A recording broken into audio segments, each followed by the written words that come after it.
Oi, pessoal, tudo bem? Vamos começar a aula de hoje e o tema é população. Então, uma parte aí de geografia humana que a gente vai estudar. Vamos lá. Primeira coisa que a gente precisa lembrar é a estrutura demográfica de uma população, tá? Então, a palavra demografia é o estudo das populações. É a classificação dessa população em grupos determinados e eles seguem alguns critérios, né? Pode ser, por exemplo, a etnia, a idade ou o sexo.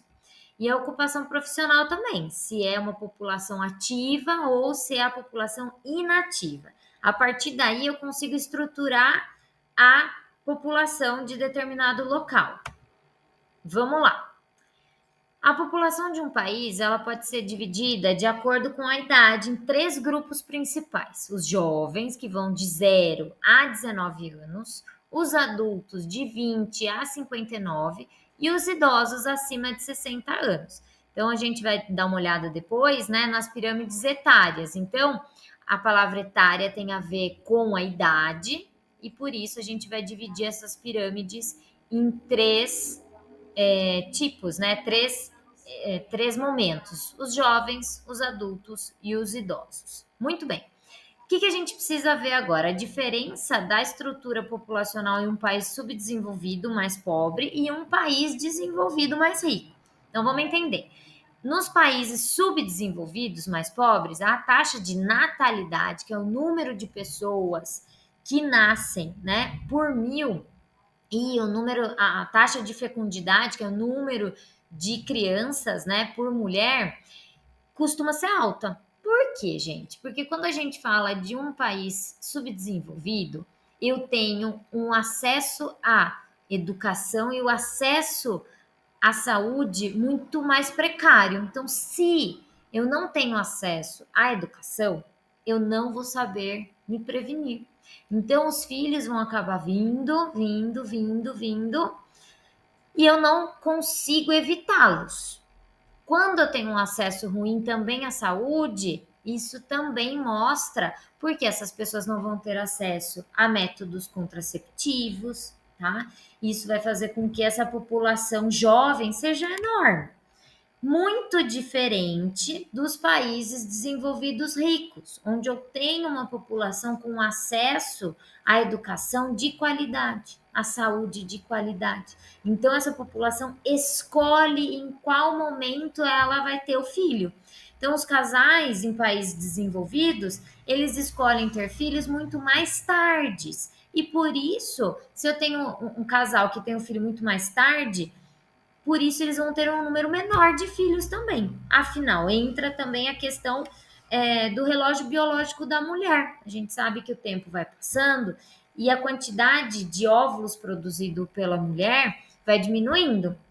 Quanto mais velha ela é, menos óvulos ela vai produzindo, óvulos de qualidade, né? Que a fecundação acontece. Então a chance de engravidar também diminui. Quanto mais tarde você escolhe ter filho, as chances também vão diminuindo. Então, nos países desenvolvidos, os casais, por escolherem muitas vezes as carreiras, né, a parte aí profissional, ou os casais casam mais tarde também, isso faz com que o número de crianças também seja menor, tá? Sem contar que essa parte da saúde de qualidade vai interferir diretamente. Então, esses casais, eles sabem se prevenir, né? Eles sabem usar os métodos contraceptivos e por isso eles escolhem o momento que eles vão ter os filhos. Mas a gente também não pode esquecer que a estrutura etária também está ligada ao topo dessa população. A gente falou da quantidade de jovens e os adultos e os idosos. Então, os adultos e os idosos também estão ligados à qualidade de vida. Se eu tenho um país mais pobre, subdesenvolvido, com certeza o topo da minha pirâmide vai ser estreito. Eu vou ter menos idosos. Porque se eu não tenho um acesso à saúde de qualidade, eu não consigo tratar doenças, eu não consigo muitas vezes me prevenir de determinadas doenças, eu não faço, né, os exames aí preventivos, e isso faz com que a expectativa de vida do país diminua. Já num país desenvolvido rico, esse topo da pirâmide, que a quantidade de idosos é muito maior. Ele vai acontecer porque eu tenho um acesso aos tratamentos aí de saúde. Vamos para o próximo. Fica ligado. De uma maneira geral, quanto mais atrasado é o processo de transição demográfica, mais jovem é a população de um país. Quanto mais avançado é esse processo, né, da transição demográfica, mais envelhecida é essa população. Então, lembrem-se disso. A transição demográfica é quando um país sai de um número grande de jovens para um número grande aí de adultos e idosos. Se eu ainda tenho um número grande de jovens, eu não cheguei na transição demográfica ainda, tá? Então, as pirâmides etárias, elas terão caras diferentes. Então, países com pirâmides bem características são países mais pobres. Características com pirâmide mesmo. Então, a base bem larga e o topo bem estreito. Agora, outros países mais ricos já não tem cara de pirâmide. Vai ter uma cara aí diferente. Não vai ter a cara da pirâmide. Vamos dar uma olhadinha aqui no esquema. Então, olhando aqui, essa pirâmide etária é de um país subdesenvolvido, pessoal. Por que a gente consegue ver que é de subdesenvolvido? Porque eu tenho uma base larga. Todo mundo consegue notar que a base dessa pirâmide é bem mais larga do que o corpo dela, que é o número de adultos, e mais ainda em relação aos idosos. O topo é extremamente estreito. Então, é um país pobre, subdesenvolvido. Muito bem. Aqui, nesse slide, vai retomar o que eu já falei para vocês, o que é a base, o corpo e o topo. Então, a base são os jovens, tá? O corpo, os adultos, e o topo, a quantidade de idosos. Temos aqui 2 slides que vão mostrar outras pirâmides etárias. Aqui, a pirâmide etária, como eu falei para você, em um país subdesenvolvido nos anos 2000. Então, eu tenho do lado direito as mulheres e do lado esquerdo os homens. Tenho na base a quantidade em milhões, né? Aqui no caso ele pôs até a porcentagem da população, mas poderia ser um número em milhões. E na lateral a quantidade aí, a idade de que cada coluna aqui da linha representa. Tudo bem, gente?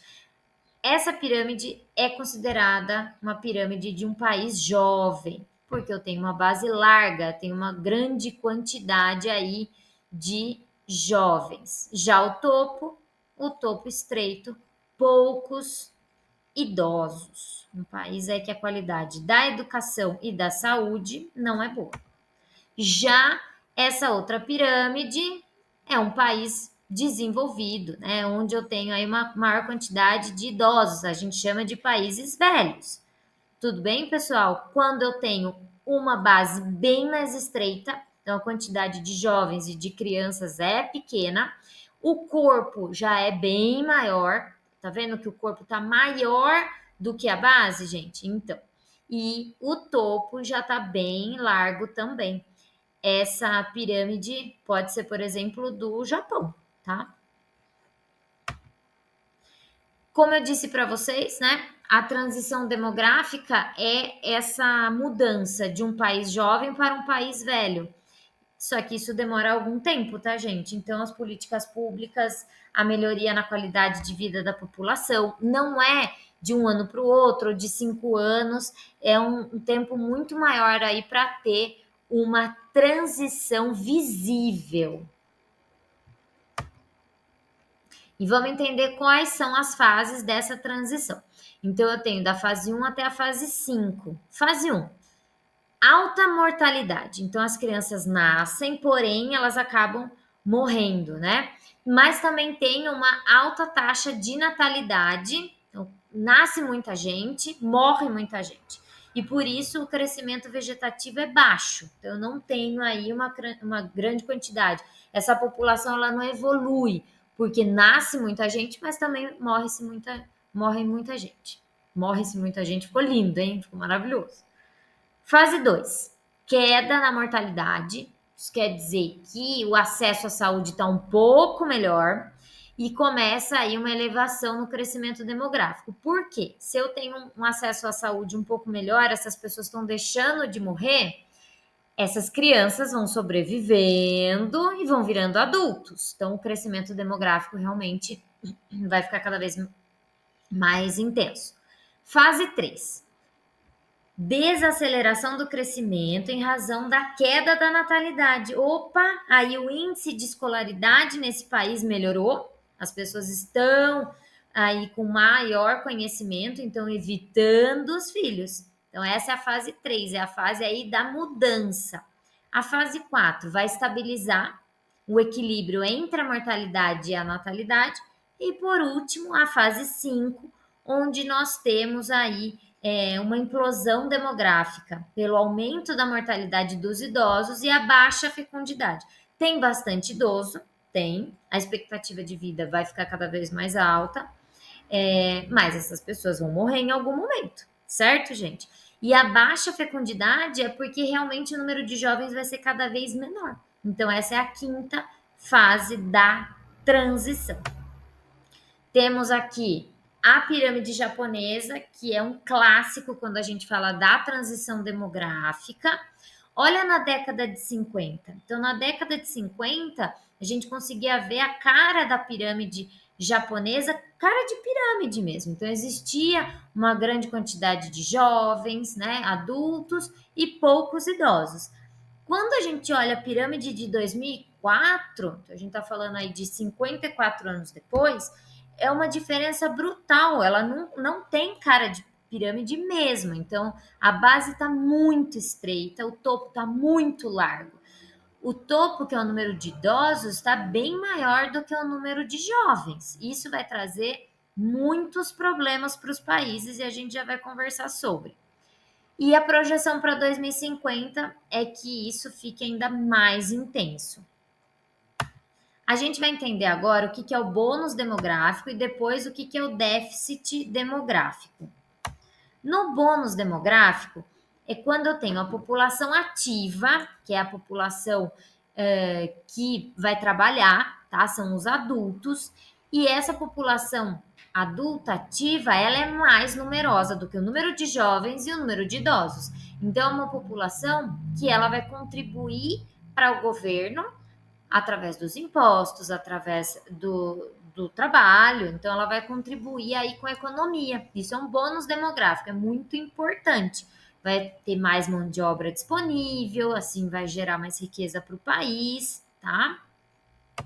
Agora, quando a gente fala do déficit demográfico, que é o que acontece no Japão ou em alguns países aí da Europa, já é o contrário. Eu não tenho um número grande de pessoas ativas. Então, os trabalhadores que estão disponíveis nesses países, eles acabam tendo uma sobrecarga, eles precisam pagar mais impostos para conseguir aí fazer esse balanço pela falta dessa população dessa população adulta. Então, olha o que eu coloquei: territórios ou regiões que possuem um crescimento vegetativo negativo, ou seja, que apresentam taxas de mortalidade maiores do que as taxas de natalidade. Isso acontece quando, além do número maior de mortes do que dos nascimentos, também não é satisfatório e não consegue compensar essa perda de habitantes. Onde vai acontecer? No Japão, na Rússia, na Itália e na Alemanha, tá? Então, a Europa aí, vários países, e o Japão também é um caso muito, muito visível. Efeitos de tudo isso, gente, não é fácil não ter jovem. Deixa eu dar um gole aqui, morrendo de sede. O primeiro efeito desse déficit demográfico é não ter uma grande quantidade de mão de obra. Então, gente, a população economicamente ativa, a pé do país, vai ser menor. Isso é muito, muito grave, tá? Por quê? A economia vai passar por uma desaceleração e vai diminuir a produtividade. Então, esse é o primeiro efeito. Eu tenho uma redução da PEA, que é a população economicamente ativa, que é a população que contribui para determinado país. Então, para que a economia desse país se torne cada vez melhor. Segundo efeito desse déficit, né, é essa gradativa mudança da composição étnica também da população. Existe aí um fluxo migratório em determinados países e daí tem-se um grande número de estrangeiros no país e vai mudando a cultura, acaba mudando até a língua local, então gera aí mudanças étnicas na população em geral. Porque você precisa da mão de obra e você acaba sofrendo essa mudança cultural, porque essa mão de obra é necessária, ela vem através dos imigrantes, né? Das pessoas que chegaram ao país, e essas pessoas trazem costumes diferentes. Então, esse efeito já não é econômico, é um efeito cultural. Muito bem, agora a gente vai falar sobre a PEA e a PEI. Como eu disse, a PEA é a população economicamente ativa, é o grupo de pessoas adulta, né, que está empregada ou que está à procura de emprego. A idade base considerada para o cálculo nos países desenvolvidos é de 15 anos, mas no Brasil é 16, tendo em vista a nossa Constituição de 88, tá? Antes acho que era 14 anos, mas daí mudou. A PEI, população economicamente inativa. Fazem parte desse grupo os indivíduos que não estão empregados, como os aposentados ou as donas de casa, que não exercem uma atividade econômica remunerada, então elas não ganham para isso, as crianças e os adolescentes que não atingiram a idade mínima para entrar no mercado de trabalho, tá? E a gente também não pode esquecer das pessoas que estão em situação aí carcerária, né? Então, os presos, por exemplo, entram como PEI. E os três setores da economia. Então, nós temos o setor primário, secundário e terciário, onde essas pessoas vão trabalhar na PEA. Então, o primário vai ser a agropecuária e o extrativismo, então, o que eu retiro da natureza. O secundário é, peguei alguma coisa do primário e vou levar no secundário, que é a indústria e a construção civil, então eu vou transformar. E o terciário é o comércio e a prestação de serviços. Tudo bem, gente? Beleza? Três setores da economia onde essa população da PEA pode trabalhar. Deixei aqui para vocês dois resumos para explicar, né, toda a matéria. Tudo bem? E vocês podem estudar aos poucos aí. E a aula de hoje termina por aqui. Façam os exercícios e até mais.